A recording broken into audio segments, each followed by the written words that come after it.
সাদা স্রাব হলো মহিলাদের যোনি থেকে নিঃসৃত স্বাভাবিক বা অস্বাভাবিক সাদা, স্বচ্ছ ও দুধের মতো তরল পদার্থ। সাদা স্রাব দুই ধরনের হতে পারে, যেমন স্বাভাবিক সাদা স্রাব ও অস্বাভাবিক সাদা স্রাব।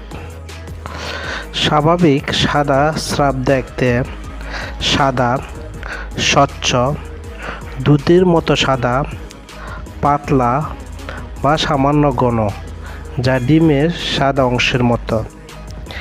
এটা হয় শরীরের হরমোনের পরিবর্তন এর কারণে। স্বাভাবিক সাদা স্রাব মাসিক বা পিরিয়ডের আগে ও পরে, যৌন উত্তেজনার সময়, ওভুলেশন বা ডিম্বস্ফোটনের সময় ও গর্ভাবস্থায় কিছুটা বেশি হতে পারে। স্বাভাবিক সাদা স্রাব এটি কোনো রোগ নয়, এটি নারীর দেহের একটি স্বাভাবিক শারীরবৃত্তীয় প্রক্রিয়া যা যৌনিকে পরিষ্কার, আর্দ্র ও সংক্রমণ মুক্ত রাখতে সাহায্য করে।